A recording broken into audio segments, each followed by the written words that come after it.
Muitos dos meus telespectadores já perceberam pelas imagens em que cidade nos encontramos.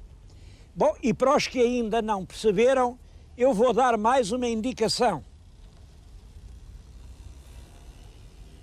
É o famoso Galo. Acho que toda a gente sabe que em Portugal a terra do galo é Barcelos. Bom, este galo que eu lhe estou a mostrar é um galo já muito turístico, com os coraçõezinhos nas asas. Ninguém tem coração na asa, e com uma crista muito grande. Agora, antes deste galo, que é um galo que tem para aí, a invenção disto tem para aí 40 ou 50 anos, já havia galos em Barcelos. Vou-lhes mostrar um galo dos princípios. É um lindo galo. Os pequenos assopravam aqui, está um apito. Também se podia pôr à mesa, punham-se aqui os palitos. Isto é um galo que já tem cerca de 100 anos. Antes deste galo, vou-lhes mostrar outro. Isto é uma moldagem de um galo romano que está no Museu do Louvre e peço-lhes que reparem que eles são bastante semelhantes. São bastante semelhantes. Este é um galo gaulês. E ainda há um quarto galo de que eu lhes quero falar. Se repararem bem, aqui nesta coluna lá em cima está um galo. Está um galo, abaixo do galo está um enforcado e abaixo do enforcado está o Senhor Santiago da Galiza. Conhecem-no muito bem? Cá vem, olha o bordão de peregrino. Cá vem aqui a cabaça que ele levava atada ao bordão e aqui é a vieira. A vieira é o peregrino. Isto é uma história realmente bonita porque é uma história do ciclo da peregrinação a Santiago. A história é mais ou menos esta. Vinha um peregrino francês, devia ser gaulês, visto que o galo é que o salvou. É um belo rapaz e à noite, já muito cansado, foi dormir a uma estalagem. E a estalajadeira agradou-se do rapaz. Era uma bela figura, uns músculos magníficos. Então não é que a estalajadeira quis dormir com ele.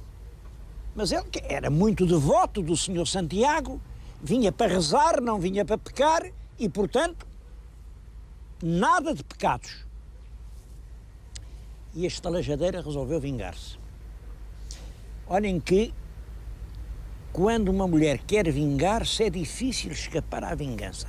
Já dizia um grande juiz, um juiz que se chamava Salomão. Ainda hoje são famosas no mundo as sentenças do juiz Salomão.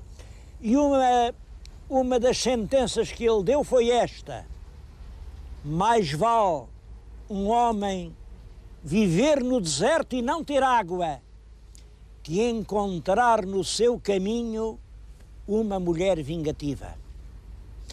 Pois o pobre do Romeiro achou uma mulher vingativa.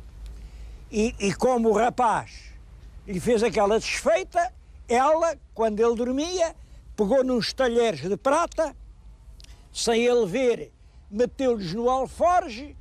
Quando de manhã o rapaz pagou a sua conta e ia a sair, ela, aqui del rei, que é ladrão, chamou as justiças, abriram o saco do rapaz e estavam lá os talheres de prata. Bem, ele contou, não fui eu que lá os meti, mas quem é que ia acreditar nisto? Vem o juiz, e o juiz mandou logo enforcá-lo, que nessa altura assim, quem roubava era enforcado.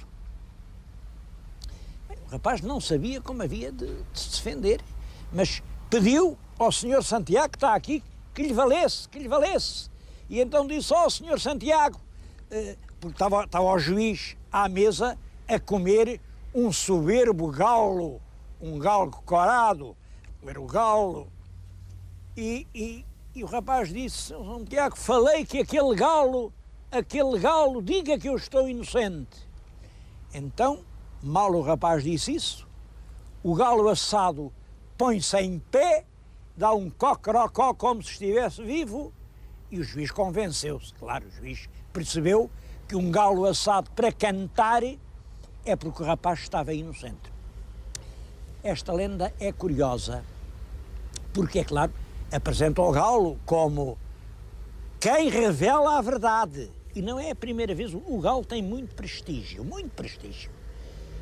Eu não gosto aqui de falar de bichos, acho que este programa, o bicho não é propriamente o tema do meu programa, mas é um animal cheio de prestígio. Sabem que, até no Novo Testamento, quando São Pedro sentia a sua fé vacilante e estava aflito, medroso, para negar que fosse discípulo de Cristo, e aí ouviu o galo cantar nos primeiros clarões da madrugada. Era o galo a aconselhá-lo a ser verdadeiro. O galo foi sempre isso, o anúncio da manhã, a manhã que desterra a treva, e a treva representa a morte, a luz representa a vida, e o galo é, portanto, o mensageiro da vida. Aqui, este galo de Barcelos, que está nesta coluna é uma coluna românica, parece que estava no campo da Forca e veio para aqui, naturalmente estava ali para mostrar aos pobres dos enforcados que até ao fim podia cantar um galo, podia haver ainda uma última esperança. Este padrão é o padrão da última esperança. Eu não sei se alguma vez o galo cantou, porque aqui o juiz tinha muita força e quando mandava enforcar, enforcavam mesmo. Já que lhes falei do enforcado, vou agora passar a falar-lhes no juiz que o mandou enforcar.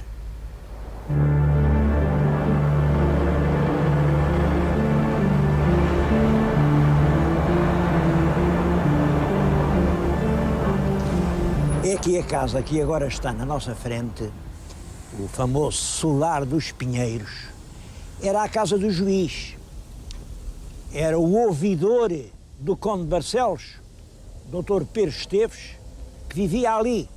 Bom, e a mim faz uma certa espécie. Como é que um magistrado pode fazer uma casa tão grande?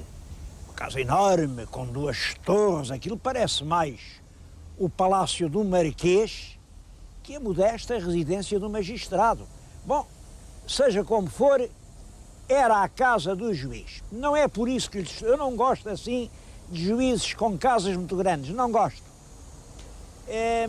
Agora, vou-lhes falar nisto, é porque isto tem um pormenor que revela um dos aspectos de crendice, de superstição, de falta de sentido crítico.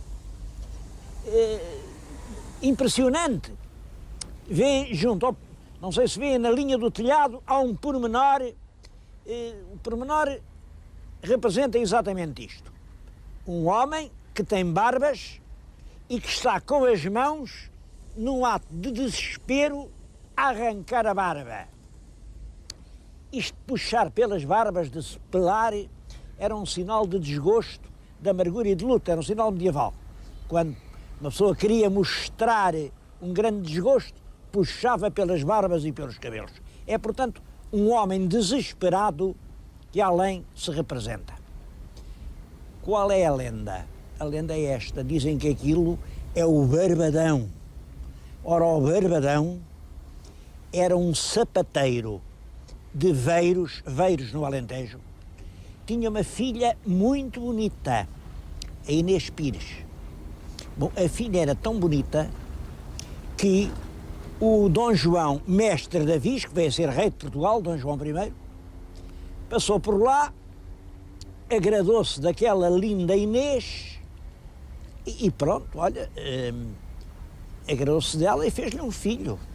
Fez-lhe um filho que veio a ser o Conde de Barcelos, Dom Afonso, que depois de Conde de Barcelos foi feito Duque de Bragança, porque esse filho do mestre da Viz e da linda menina de Veiros, filha do Barbadão, esse menino veio a casar com uma filha do condestável Dom Nuno Álvares Pereira, e foi essa a origem da Casa de Bragança, que veio a reinar em Portugal. Bom, pois bem, a lenda é que este homem desesperado representa o sapateiro de Veiros, indignado com a injúria que o mestre fez de ir para a cama com a filha dele. Vejam, isto conta-se ainda hoje, é isto que vem nos guias turísticos. Reparem, o homem que fez o palácio, era aqui um vassalo do Conde de Barcelos. O Conde de Barcelos é certo que pelo lado da mãe era neto do Barbadão, do sapateiro.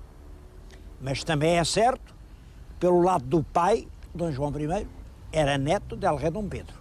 Era, portanto, um homem de sangue real. E não gostava nada que lhe falassem do outro lado.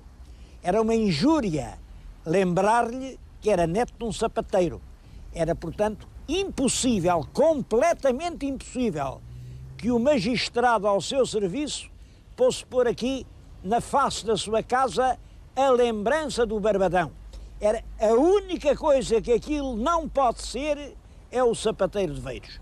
Apesar desta evidência, ainda hoje se conta a mesma história. Aquele homem desesperado a arrancar as barbas é o pobre sapateiro do Alentejo, cheio de desgosto para a desonra da filha.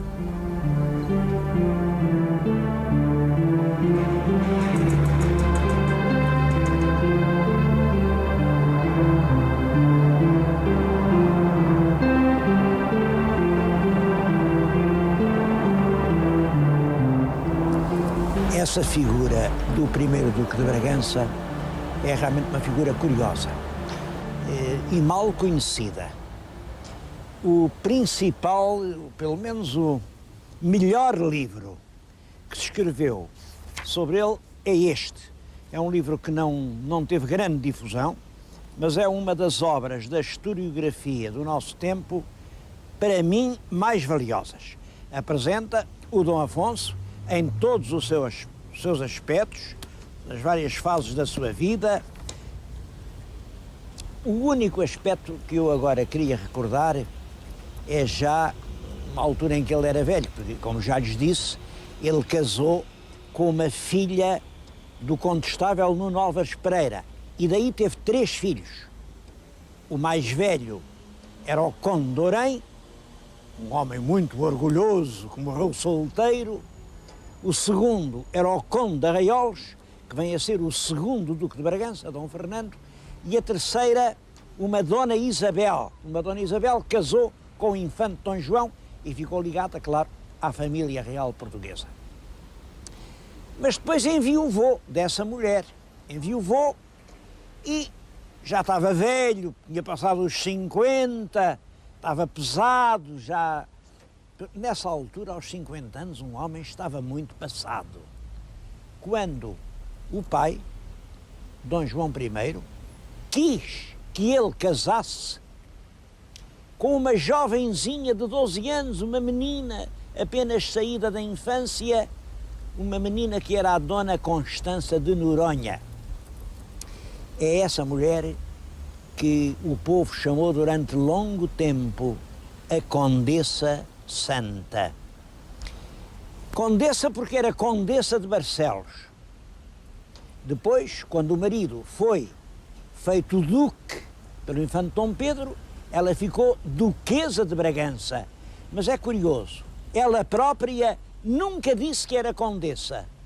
O povo de Guimarães, onde ela viveu uma grande parte da vida, sempre a conheceu por Condessa, a Condessa Santa. Vejam a história de uma menina de 12 anos, casada com um velho já inválido, que não teve já filhos dele, com os enteados da idade dela. Penso que até o Dom Afonso, Conde de Orém, era mais velho do que ela, o Dom Conde de Arraiolos andaria pela idade dela. Nunca gostaram dela, porque é claro, quem é o filho que gosta ver o pai velho casado com uma senhora nova, nunca gostaram dela. E ela viveu tristemente numa completa solidão. O marido morreu e ela sobreviveu-lhe longamente. Tinha uma grande fortuna e toda a vida, tudo quanto tinha, o deu aos pobres. Andava por estes caminhos aqui do Minho, de aldeia em aldeia. Andava com criados, levavam para o Palácio de Guimarães os doentes, os leprosos. Recebia ali os peregrinos de Compostela. Ela conhecia os peregrinos, passavam muito nesta ponte. Era ali que ela lhes matava a fome e lhes sarava as chagas. Ela própria, aquele jardim que hoje está diante do palácio, fez ali um horto com plantas medicinais e tinha médicos físicos que, com aqueles bálsamos, curavam todas as feridas e consolavam todas as misérias. Viveu inteiramente assim a vida inteira. Morreu com fama de santa. Eu estou-lhes a dizer isto, como os meus telespectadores sabem, os meus programas são gravados com muitas semanas antes de serem exibidos. Estou-lhes a contar esta história de uma princesa que foi santa e viveu inteiramente para os desgraçados, numa altura em que o mundo está comovido com duas histórias de generosidade. Uma, a princesa de Gales, que morreu tragicamente faz agora poucos dias. Outra, a Madre Teresa de Calcutá, que está ainda a aguardar o funeral, que será dentro de 3 dias. Ambas foram santas, tão santa como a nossa Duquesa de Bragança. Às 3 se pode aplicar o título daquela canção que o Elton John cantou. Uma canção que em português quer dizer mais ou menos isto: a chama e a ventania. A chama é a caridade pessoal quem a acende, mas é a ventania que a apaga ou a conserva. E a nossa princesa santa, a ventania, foi adversária. Quando morreu, não tinha filhos, não tinha amigos, não tinha partido, não tinha imprensa, não tinha ninguém que falasse dela e caiu no mais completo esquecimento. Eu acho que foi a Providência que colocou esta minha vinda a Barcelos, neste momento em que toda a Europa culta está tão comovida. Venho também lembrar uma vela de santidade que ardeu aqui no Minho e que o vento do tempo apagou.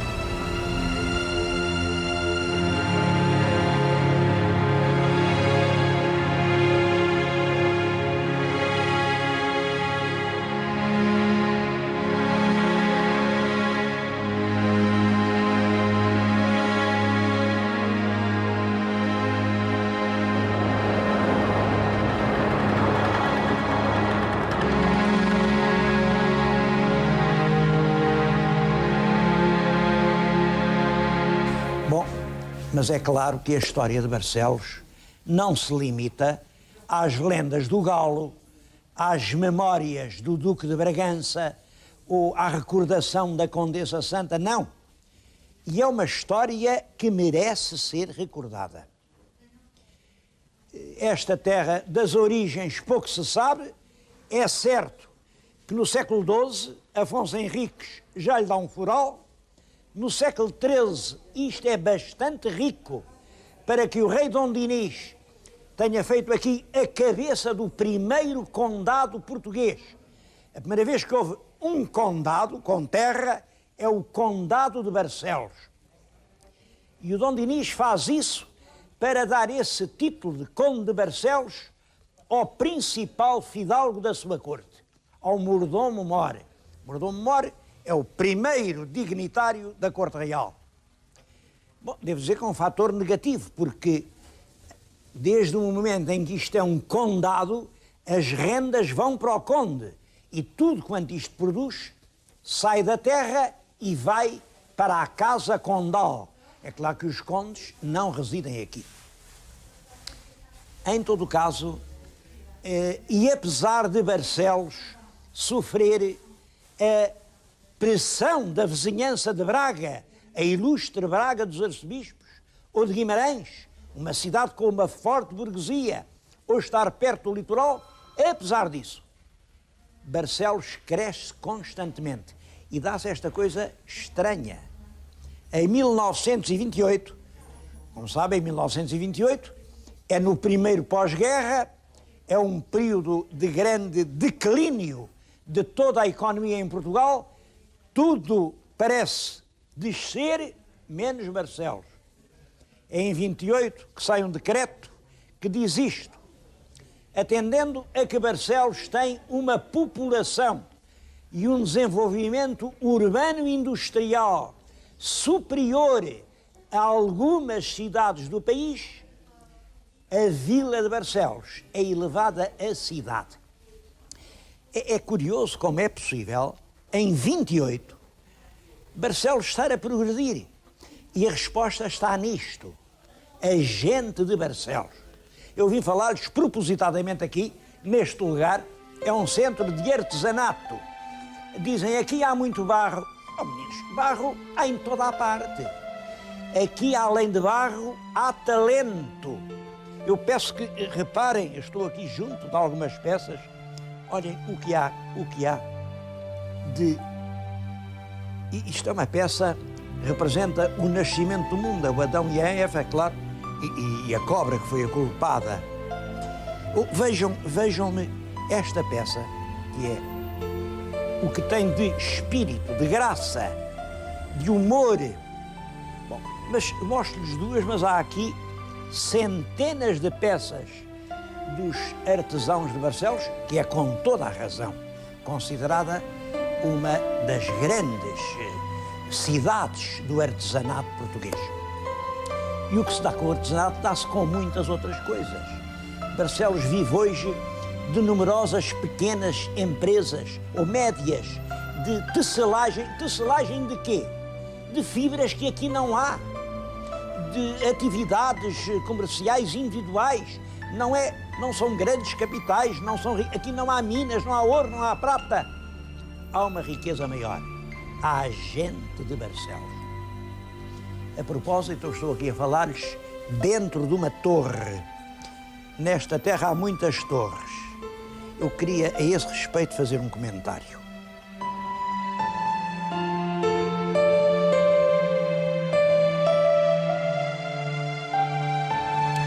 Não vamos agora ver as outras torres, porque, no fundo, elas são todas iguais. Esta que está diante de nós é a torre da igreja de Manhente, aqui muito perto de Barcelos. A igreja, como veem, tem ainda um lindo portal românico do século XII ou XIII, aquelas 4 arquivoltas, todas com motivos geométricos, são realmente uma obra-prima. Mas o que é curioso é a torre. Esta torre não é para dar horas, não tem sinos. Ela estava outrora ligada à igreja por um passadiço. Portanto, a torre só servia para defender a igreja. Mas defender a igreja de quem? Bom, a torre é provavelmente do século XIII, talvez do período dionisino. Nessa altura já não havia mouros. Não havia também aqui nenhum castelo. Então, para que era a torre? Era exatamente para poder defender as pessoas da igreja no caso de serem atacadas. E atacadas por quem? Bom, nos grandes motins populares, os povos rebeldes levavam tudo a ferro e fogo. Era para o caso, naturalmente, de assaltos de bandidos ou de revoltas. Era uma defesa. Defesa que foi sempre preciso estabelecer quando há quem tenha e há quem não tenha. Porque, naturalmente, quem não tem pretende ter e quem tem não quer deixar de ter. Isto para lhes dizer que a existência de torres de defesa liga sempre a desigualdades de fortuna. É para defender campos opostos que se fazem as torres. Claro que a Revolução Francesa veio acabar com essa situação.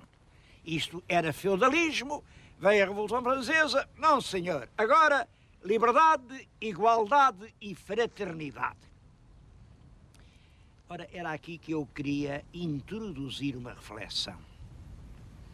Agora já não há torres, mas as pessoas que têm muito residem em bairros protegidos com entradas onde toda a gente é identificada e com um pessoal de defesa a que se chama os seguranças. Pensem, os seguranças, toda a gente já ouviu falar em seguranças, agora fala-se muito em seguranças. Quando eu era novo, chamava-se-lhes guarda-costas, mas depois ninguém quis parecer que enfim, tinha costas para guardar, então guardar as costas, porquê? Acabaram os guarda-costas. Mas nessa altura aparecem uns outros a quem se chamava gorilas. Gorila era um nome odioso, gorila. Ninguém gosta de andar na companhia de gorilas. E agora chama-se-lhe seguranças. E há exércitos de seguranças. Seguranças, volto a perguntar, de quem contra quem? Seguranças porquê? Quem vive nos tais bairros que têm seguranças são as pessoas que têm muito. E os seguranças destinam-se a segurá-los daqueles que têm pouco. Bom, mas a Revolução Francesa anunciou a liberdade, a igualdade, a fraternidade. Onde é que está a tal igualdade e, sobretudo, que é feito da fraternidade?